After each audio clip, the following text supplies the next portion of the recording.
This is Things That Really Matter, a podcast by global multidisciplinary engineers Cundall that is dedicated to creating new and innovative solutions for the built environment and driving the agenda towards a more sustainable future.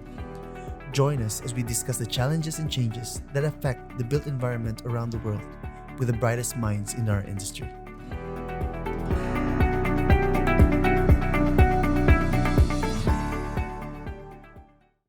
Welcome to today's podcast, where we delve into the story behind the project that's creating a greenprint for net zero carbon buildings, Eden. Eden is a 36,115,000 square feet, 12-storey office building in New Bailey, Salford, UK. It is being developed by the English Cities Fund and is the first new build project in the UK to achieve 5.5 Neighbours Design target rating. Cundall is providing sustainability, acoustics and air quality consultancy, and we are so proud to be part of his journey. I'm Bianca Spoeala, Senior Marketing Executive at Cundall, and today I am joined by Phil Marsden, Director of Project Management at Muse Development. Muse is part of the English Cities Fund. Stuart Fraser Partner at Make, Lead Architect, and Simon Wyatt Partner at Cundall, Sustainability Lead. We are here today to discuss Eden's journey and hear from the people behind its concept, design, and sustainability strategy. Phil, I'm going to start with you. Eden has been the talk of the built environment for the past years due to its sustainability credential and obviously the facade, the biggest in Europe. It's obviously setting a new benchmark in sustainability. Was that always the intention? And what were the key drivers behind the brief? It's great to see the attention that Eden is quite rightfully getting. Like you said, Bianca, Eden forms part of our New Bailey development in Salford, which is part of our wider Salford Central master plan. And it's the fifth commercial building we've built at New Bailey. And there's been an evolution of those office buildings. We started one New Bailey 9 years ago. So in those 9 years, we've developed one New Bailey, two New Bailey, three New Bailey, which the government took a lease in. We're on site with BT's new headquarters, and then Eden is sort of the last office building. And we've always wanted to do things better. We've always wanted to improve what we've done before. The Eden site is sort of on the other side of Irwell Street, which sort of splits the commercial side of New Bailey from the residential side. And it had planning consent for a residential building. And I remember the day actually me and Stuart were sat in our boardroom. Our boardroom overlooks Eden, which is great. We've been able to see that progress on a sort of hourly and daily basis. But we were looking at the site and just chatting about the potential of creating an office building on that plot. Slightly different offer to what we'd done before. It was a smaller plot. We've created 10,000 square foot floor plates there. We've typically done sort of 15 to 20,000 square foot at New Bailey before, but it sort of fitted with a slightly different offer to some of the other buildings at New Bailey. But we said, right, if we're going to do that, we're going to do something really exceptional. And we wanted to change the planning consent. Therefore, it's a really prominent site. It's a gateway sort of between Salford and Manchester. And we thought, right, if we're going to do a commercial building here, it has to be something really, really special. And to us, that meant really pushing the sustainability boundaries. That's what the special was. It wasn't creating a building that, was an absolute architectural masterpiece, although it actually is.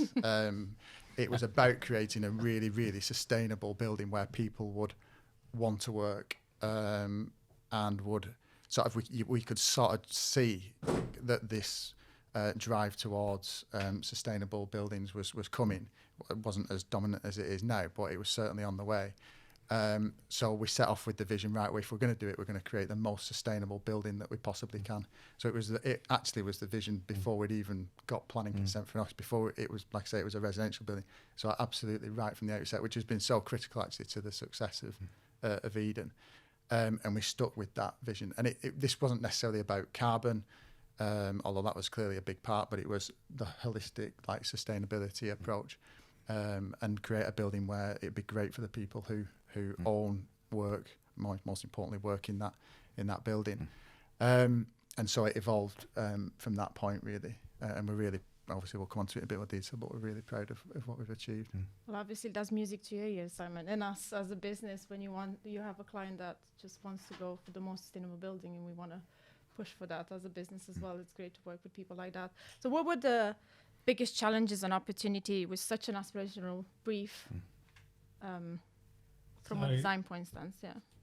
So it was really interesting time, because at the same time as starting on Eden, we were also working with Muse and Phil, looking at their wider sustainability strategy, which we were looking to implement across all their developments. So Eden was really the prototype for the Muse sustainability development brief.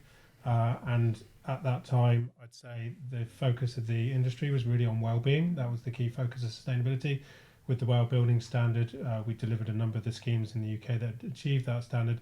So health and well-being was really front and centre. But what we were discussing with Phil and the rest of the team was really the emerging net zero carbon standards and climate change response. So we set about looking at developing a holistic sustainability framework, as Phil indicated, looking at well-being as a standard point, net zero carbon, but also bringing in social value, which Marsden Cundall Group have developed their own social value bank, and we were integrating elements of that into the design. And a big focus, obviously, which Stuart will cover in a bit more detail, is the biodiversity net gain and how we can really have a positive impact on the local area and the biodiversity in the area. It was a very interesting time. It was back in 2020. We'd just seen the release of basically a raft of net zero carbon guidance. So we had the UK GBC net zero carbon definition just come out. We'd had the Letty Climate Emergency Guide, which we helped produce, basically going out to industry saying what is possible, and we were trying to understand how we could incorporate all these things. We hadn't got the UK Green Buildings net zero carbon offices guidance, so there weren't really any targets. So we were kind of feeling in the dark a little bit. Over the last 2 years, there's been a lot of consolidation, but we were really trialing this as much as possible. So from day one, when the rest of the design team were brought on board, Phil and I outlined the importance of sustainability to the project, what our aspirations and targets were, and luckily the whole design team bought into that, and we're able to trial as much of that as possible. So setting embodied carbon targets, looking at embodied carbon from day one, really trying to challenge the operational energy. Phil mentioned that we wanted to be as low in operational energy as possible, and luckily, just as we were having these discussions, we were able to bring neighbours over from Australia. So I'm on the BCO ESG committee, and we were working with the Better Buildings Partnership to bring that over from Australia. We brought it over. We understood that it's an actual operational energy performance rating from 1 to 6 stars, with 6 stars being the best. It's taken Australia a decade to kind of get to 6 stars, and Phil had a very ambitious challenge, which was why can't we be 6 stars straight away? First project in the UK to try it and go straight for 6. We worked out some strategies and how we could get to 6, and ended up after kind of going through some of the early stages, going to 5.5, which is still the highest rating in the country. And most schemes are still kind of aiming at 4.5, 5 stars. So it was a very ambitious brief, and that wasn't just limited to the operational energy. We had embodied carbon targets around 600, which we went through. I think Stuart, we went through about 17 to 18 different structural options. Yeah, lots. Which was painful, but really insightful, quick learning curve, and we ended up with a more traditional frame, but very, very efficient. And I think it's coming in around just over 600 at the moment. Again, we've got schemes which are coming in slightly lower at the moment, but considering this was started in 2020, it's a really, really good standard, and one of the best commercial offices new build in terms of its performance. I think for Simon picked up on it there, but the achieving the operational energy was tough, but I think we've having been through that, there's absolutely no excuse for me, for any commercial building, not now to achieve a sort of 5.5 star rating. We can sort of see a way through that, but one of the biggest challenges was around embodied carbon, and we're quite open about where we didn't achieve our targets, and we didn't hit our embodied carbon target that we set, which was disappointing, but it was unachievable unless we'd used timber in the building, which just wasn't achievable for a number of reasons, mainly challenges around insurance and a massive amount of cost, which would have just meant the project was undeliverable. So I think embodied carbon particularly was a big challenge for us, and continues to be, and something we're really trying hard to focus on. But I think it was interesting when we went through all the different structural options, and it was that appraising them, looking at cost and carbon throughout it, and the realities of every move we made needed to consider both of those things, because we didn't have an infinite budget. We were working on, quite a good budget, but, a good budget that still needed to be deliverable. And it's trying to ensure that for every pound that we were going to spend within that budget, we were getting the benefits that we saw from that. And that's where some of the sort of structural options actually sort of fell away. And there were things that maybe we could have got slightly more performance out of it, but not necessarily proportional to the sort of gains that we were making on a sustainable basis. And it was that whole appraising process really was what this whole exercise for me has really been about. It's that whole thing of going back and questioning almost everything. Why did we do it? Is there a better way to do it? And trying to look at the factor of, cost, carbon, and all other factors are considered to make a sort of holistic view going forwards of what is the appropriate way to build it. Yeah, and I think within the team fully embraced like the vision for the project. So every time there was a tough decision, the sustainability brief was like the key thing. So obviously we have to factor in then cost and what does that mean in terms of deliverability. But as part of delivering Eden was about actually building it. Do you know, this was okay, we want to create the most sustainable commercial building that we could, but we've got to build it, and we could have done something different and hit a much lower embodied carbon level, but we probably wouldn't be on site now building it because it wouldn't be viable. So we're actually delivering a scheme that, I've been open about where we are in embodied carbon, but we've done really well. We're probably half the level of embodied carbon we would have been, 3, 4, 5 years ago. So we're very proud of that. But that like I say, we didn't quite hit the targets, and it's one of the challenges. But again, you have to remember that the time that we were doing it, even the best hybrid buildings were coming in with similar numbers. So we've got down to kind of where the best we could have been at that stage. There's obviously buildings which are on the drawing board at the moment, which are coming in at 500 or 550. But those are mostly kind of hybrid. Looking at the emergence of reclaimed steel has really started to push down numbers. Again, I think the efficiency of the design was pushed to the absolute limit. It was the materiality and the material selection which has evolved over the last kind of year, 2 years, which if we were building it now, I expect we'd easily knock off another 50 to 100. Yeah. I think one of the other challenges we had was the building is different in terms of what we've perhaps done before, where we've got more columns in the floor plates, again making it more efficient by putting more columns in. That helped with the embodied carbon. We've got 40% glass on Eden, which is sort of similar to what we did on 2 New Bailey, but there were some concerns then around, is the space going to be a bit dark? Are we going to get enough natural light?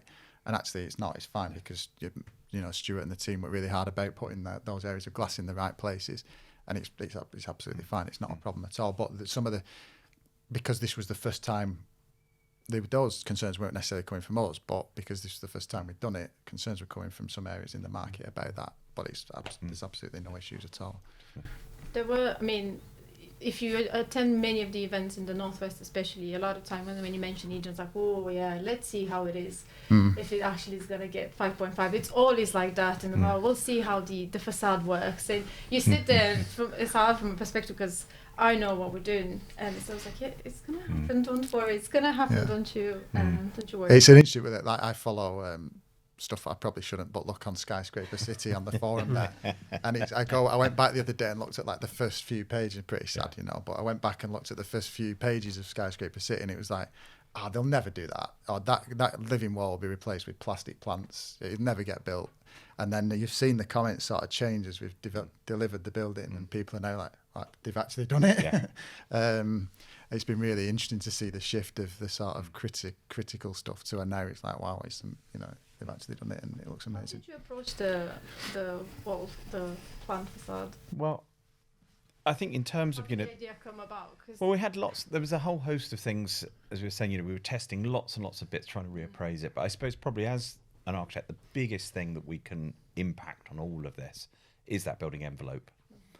And as Phil said, trying to push that solid to glass ratio down, looking 40 and a true 40% on the glazed area within that, which is something, as a practice we've pushed ever since we first founded Make. And, Ken was one that came out talking about the death of the glass box, and equally champion in BCO standards, the whole thing about actually putting solidity back into the lower parts of the building floor plate. So that bottom 600, actually solar gain is minimal. Solar gain is, you get lots of solar gain, but natural light is pretty much absorbed into the carpet. And these things are starting to sort of see a shift. And it's funny, even this building we're in today, you just start looking at these Victorian buildings, there was lots of reasons why they did things back then, and they were really sort of thought through and considered. And it's about putting that solidity back into it. By doing so, we're able to get really, really high U values and performance out of the building envelope. We're able to reduce the air infiltration rates down to around 2. U values in the solid areas were around 0.15. And actually what we're able to create is something that's really, really efficient. But what we also pushed with that was coming back to that thing about buildability and how do we build it. We wanted to get it back to something that was quite, I suppose, utilitarian in some ways, in what the backing wall system was for it, something that could be built. And actually, when we say it's going to achieve that air infiltration rate, we actually get it. So we looked at this sort of simple way of making sure we had this sort of chassis to the building that was really, really well insulated. And it was then about how you then layer up over the top of that. And we'd talked about a number of different options, but it was also probably coming back to one of the things that Phil had been pushing on the New Bailey master plan, which is where you'd actually started taking areas of the hard landscaping out and actually bringing more greenery coming through into it, suddenly softening it up. And I think whilst we didn't have huge areas of landscape to add to this building around it, we were sort of coming in the last sort of pocket to be built out. We sort of saw that opportunity that started these conversations. Well, actually, could we bring more greenery actually onto the building itself, which started to sort of grow in scale about how far we could push that, but also thinking about the benefits of that and the fact that actually if we can get greenery onto there, the fact that actually we start absorbing pollution and carbon out in the atmosphere with that facade. Things such as biodiversity net gain suddenly becomes huge in terms of what that does, putting back into the sort of city environment, and other things such as even down to the ideas of well-being. And one of the things we love now is you're starting to see it getting built. Not only do you see the green on the outside, but actually you suddenly sat in where your desks will be, and actually you suddenly get the idea of the green is starting to come over the sill. So you actually, from inside, you get edgings of that greenery, and it's no different than at home where you have, on your window sills you have your planters, and there's a reason why people do that, and I think it brings a sense of well-being to it, and that was something that we sort of quite liked in this idea of softening it. We've sort of tried to sort of push it as far as we can with this, in terms of scale of it. We've got 350,000 plants on the building, and it's the largest living wall in Europe, and it's been a challenge, and it's been an exciting challenge to sort of drive it. In some ways, it doesn't necessarily straight to the carbon. Those go, oh well, what's that got to do? But actually, it's not just about carbon. It's about looking at the holistic round of what this brings to this part of the city, not just that building itself. And yeah, it's been an interesting challenge, an interesting journey. Lucky that Phil trusted us, I think, to probably go with it on this scale, which is one that we all have laughed about at times when we've had the fear of trying to get this to deliver.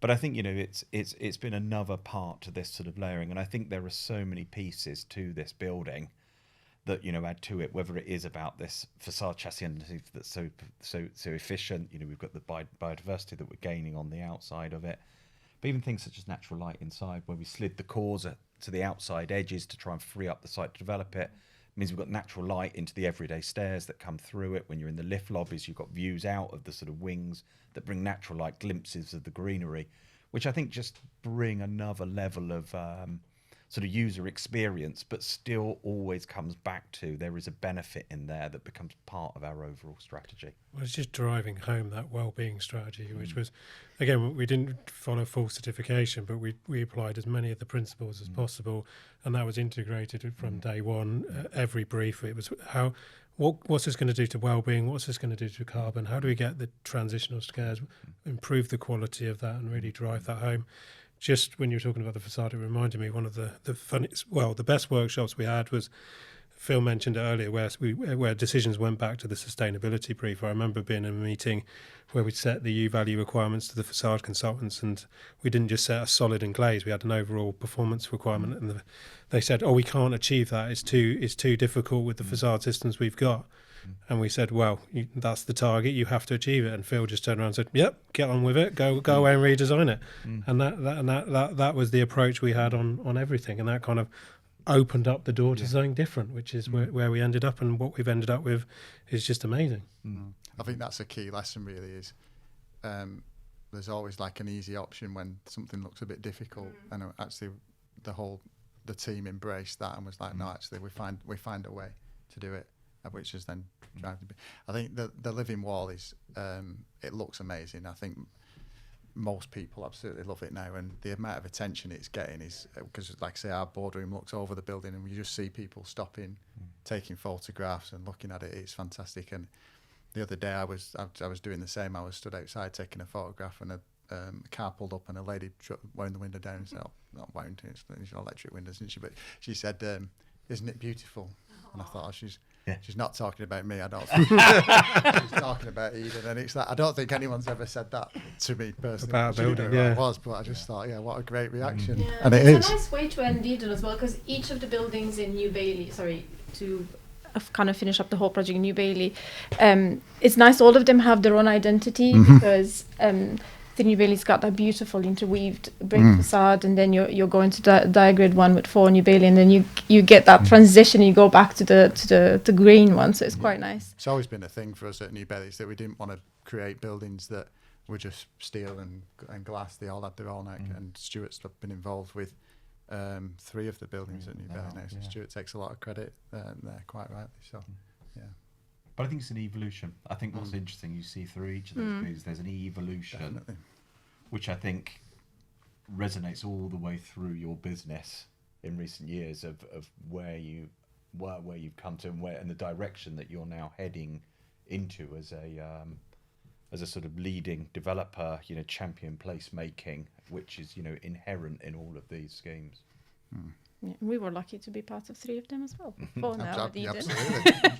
I know you covered cost a bit, but I was thinking maybe we can go back in terms of how we balance the aspiration with cost and viability and making the building future-proof. Yeah, I mean, I guess the headline is that Eden wasn't significantly more expensive than a traditional office building. We procured that building at just over £200 a square foot. It's different, obviously different now. Construction costs have changed significantly, but at the time that was probably 2-3% more expensive than if we procured a traditional building. And that goes back to my key point that we had to make it viable. We had to deliver it. We're obviously delivering it in partnership with Salford City Council, and it's part of New Bailey. It had to be viable, which it was. And so it hasn't actually costed a significant amount more. There's no amazing fancy bits of tech in that building that are costing a huge amount of money. The living wall is probably no more expensive than a traditional wall. It's just been I think the key there is just a really rigorous approach to the design, really detailed. It's pretty boring, really, but actually analysing every single aspect of everything. It's like that, those marginal gains, add them all up, and it adds up to a big chunk out of either reduction in embodied carbon or improvement in operational energy. That has been the key on Eden, I think, for us. And us having the vision, the team embracing the vision, not taking an easy option and going for something that might reduce the sustainability aspiration, but it's easier not doing that, and just everyone buying into a completely rigorous approach. The other thing which we'd never done before is we got all those requirements, certainly the operational energy, the embodied carbon, I think we got the whole life carbon in, the biodiversity net gain, into the building contract with our contractor, which was absolutely vital, because you can do all that work up front, and if you don't capture that as a contract requirement, then it can get, I'm not saying that we would with the contractor we're working with, Bowman Kurt, they're doing a great job, but it could get watered down, and we've got those in the building contracts, and that was quite a challenge actually, but we've done that now, and we can learn lessons from it. That's key to the delivery. But the viability, it wasn't costing us that much more, so that wasn't that wasn't really a massive issue for us. That's the important takeaway, isn't it? Because I think people are scared when they hear, oh, we need to get net zero carbon. They think, oh, it's going to be so much more money. But it's not necessarily. You just have to make sure you're looking at all the options. I think when we were looking at really reducing the embodied carbon and we were looking at a hybrid structure, that was, I think, a significant amount of cost. And actually went, like Simon said, it wasn't actually saving that much embodied carbon. So it just didn't stack up there. We were better spending the money making the building better in other areas. At that time, I think the hybrid solutions come down and timber has come down. So again, I think if we were doing it again now, I think we'd probably have been driven in that direction, but viabilities. But one of the interesting things when we talked about cost is also not just the actual physical cost, but then the value. So again, it's English Cities Fund, so it's working with Legal in General as well, and it's the value they put on, and again, it's securing this work. We're seeing the market's quite funny at the moment, it's quite strange, but what we're seeing is schemes which have good sustainability credentials that are meeting funding requirements are getting the go-ahead, and there's definitely a premium for those products, and they're attracting the right kind of tenants, and it's going forward. So the cost uplift is small, but the benefits and value is potentially huge. I think it's again, looking back at that, it shows me the power of like doing the right thing. It's a bit of a mantra I have where if you've got a decision, if you feel like you're doing the right thing, it will pay off in the long run. And so if you look at Eden, we started designing that. This is an example pre-COVID. COVID came probably a year into our design process. But because we were making the building more sustainable, we'd done things like we'd improve the fresh air rates in the building because that was better for the people working in that building, greater fresh air rates, way above the sort of BCO requirements. Obviously, we went into COVID and you come out of that and guess what? Everyone's looking for better fresh air rates in the building. Well, we've done it. We've done it because we did the right thing at the time. And it's like, same with the ESG stuff now, the way that's gone and what tenants and investors are looking for in buildings. We've got a building that does it because we did the right thing. We've not had to react to it retrospectively, and then you end up with a sort of slightly compromised building because we did it from the start. It's paid off. And I think that's the key thing. It's the thing that all these moves that we were making, and it is marginal gains, and it's the fact that they were integral to all the moves and the steps we've made all the way along. And I was trying to explain to someone the other day, and they were saying, well, there just isn't one magic thing that you do. It's everything, whether it's, things such as, where we take all the stone finishes, don't have any stone finishes in lifts, get the weight out of it to try and reduce the impact of the weight and the running costs. Taking out the air curtains around the entrance doors and thinking about what entrance doors we're going to use that don't need those air curtains, they're constantly running. And they all are minor wins, but you add up all the minor wins and that's where you get yourselves. And that's really what we've done. And I think none of them would have never got anywhere where we are today if we'd have sort of got to a point and then we're trying to strip out, shoehorn in. It's the fact that actually we went through this process, and I think it is that rigour that's sort of driven this. And you can't underestimate this. Like, we've been working on net zero carbon projects for a while, but really an emphasis over the last kind of 3 years. And I don't think that any team's really got it as much as this team has. That we still have clients talking to us about where is the innovation, where's the big ticket item, where's the silver bullet. And even things like timber, they're not silver bullets. They're all marginal gains. It's really about designing everything efficiently, challenging every single thing. And the good thing about this team is the entire design team and the contractors, when they came on board, have been on board on this journey. And you need that. And again, it's very difficult to change the mindsets of the industry. And that's normally the biggest barrier, is getting that mindset change. And you normally have a few people on each design team which aren't engaged or aren't driving forward. And we were very lucky on this project. The team were all excellent, and it's been driven all the way through, and that's enabled us to get here at that limited cost increase rather than just going for a silver bullet or final solution. So I guess this could be a key lesson learned, but is there anything else that you would add in terms of what we've learned from the design, and how did that play into what Muse and ECF are going to do next in terms from a sustainability point of view? We've had a lot of lessons learned. I think, again, as I said earlier, this scheme was really the prototype for Muse's sustainability strategy and their development brief. So we've introduced Muse's development brief, which was hugely based on Eden. And what we've realised with that and with Eden is it's all well and good having a good strategy, but you need to have an implementation strategy on how you're actually going to deliver it. You need a process and a governance structure for delivering that, and that goes right across a strategy for an entire portfolio, or even for a project. One of the things that Phil mentioned was getting this into the contract with B&K. So we were very nervous about that because it was the first time anyone had really written it in. We've done it subsequently quite a lot, and we've used the Muse one as an example in Eden. In reality, we probably could have pushed them harder. Contractors always say, no, we can't do that. It's going to cost too much. I think the contractor requirement in terms of embodied carbon, B&K smashed. They've done some great work to get down lower. We wanted to push them harder. We probably could have done so. Operation Energy, they were very resistant, but they finally signed up to it. And again, it's making sure that we're signing the contractor up to those. But then, again, lessons from the neighbours was really, we know how to design a building to be 5.5 stars. We know how to model that and work out the scenarios. But what we need to do is make sure we're delivering that in practice. So I'd say 90% of the lessons we've been learning on Eden and other buildings similar is we really need to focus on the actual operation. And it's the same with the rest of the sustainability KPIs. It's no good having it on paper on the design. We need to get it in practice. And even handing over this building at 5.5 stars is great, but we want to see it achieving that in use. So it's working with the working with the occupiers, developers and contractors to basically and ensure that they understand what their requirements are, that their aspirations are, because ultimately it will only succeed if they buy into it and drive that forward. So we need to potentially write into lease requirements that they have to achieve certain standards. And again, Australia have kind of gone that way.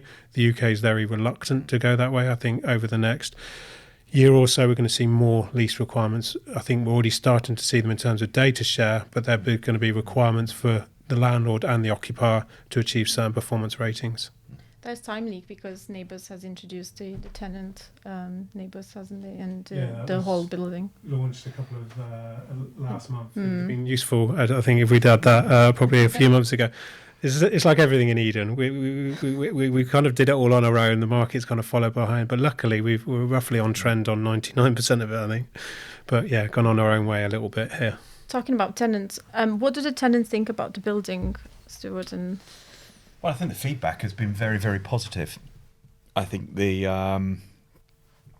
aspirations of it is something that lots of people are looking to align themselves with, as they themselves have their own ESG targets, looking forward that they're setting and trying to deliver. I think the neighbours rating has been something that's really helped us with this. I think that brings something to the industry that starts to, rather than everybody claiming or offering different perspectives of what certain standards mean, I think it's bringing a unity to that, and it's something that people are able to compare to.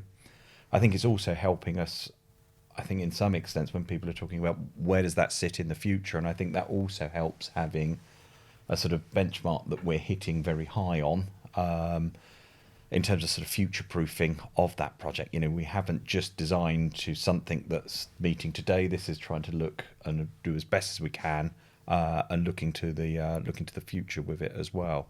So I think the feedback's been positive. It's been interesting talking to tenants about the process and the journey we've been on, as we've been discussing here. And I think it's something that all of them have been intrigued about and have been buying into. And I think that's what's starting to attract specific tenants to be looking at this building. It's a bit of a minefield for occupiers at the moment because there's a lot of buildings claiming a lot of things. The neighbours hopefully keeps it kind of to give a bit of certainty that we're achieving it. There's only 20 buildings with a neighbours designed for performance rating at the moment, Eden being one of the only two with 5.5 star, first new build. So again, it really sets it out. And again, one of the things which is coming into force next year will be the net zero carbon building standard, which Cundall are helping to develop with the UK Green Building Council, CIBSE, and a number of industry groups.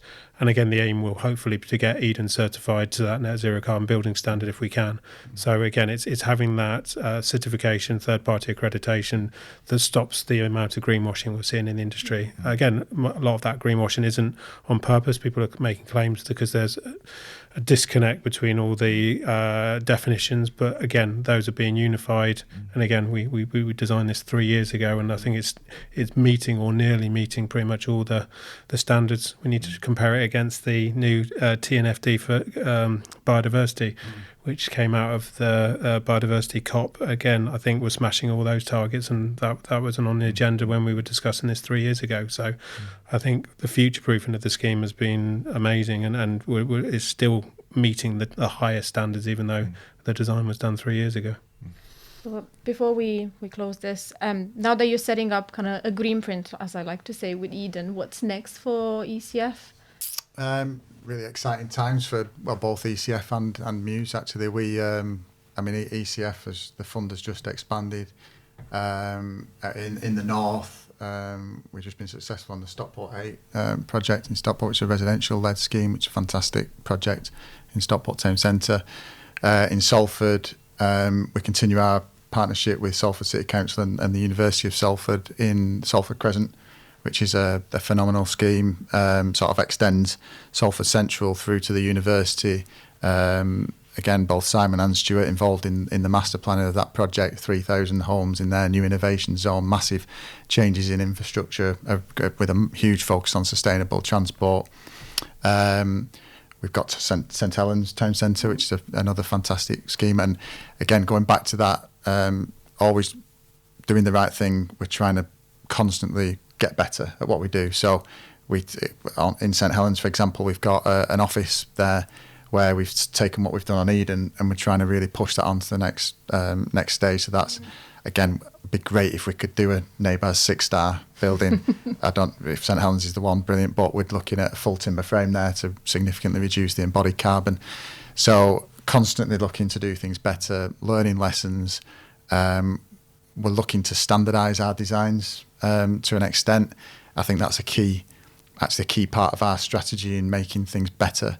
And standardising has a bit of a negative sort of connotation sometimes, because are you looking to create buildings that all look the same? Well, no, this is about standardising the bits that make the building efficient and energy efficient.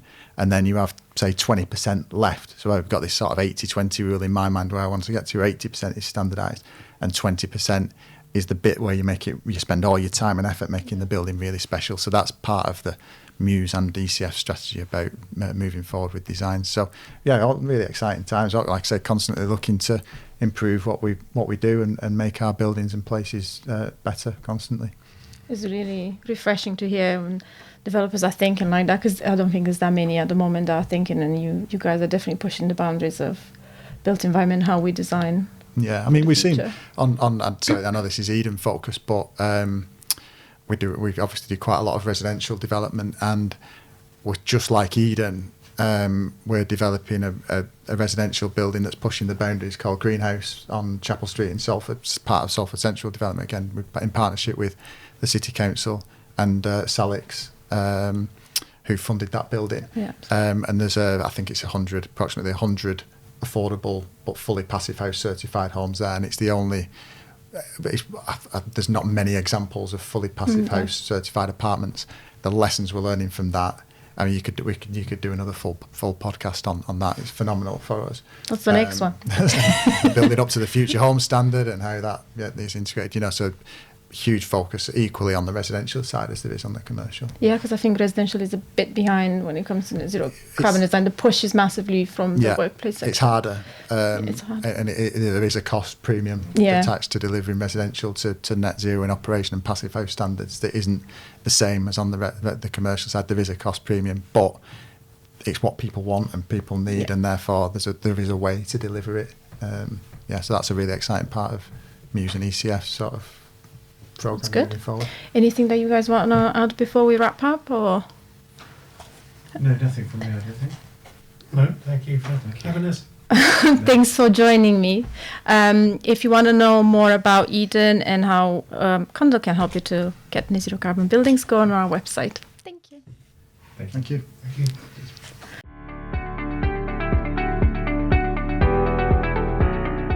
This is a podcast by Cundall. We're a business committed to achieving zero carbon design on all our projects by 2030. To work with us and help us achieve our goals, visit cundall.com.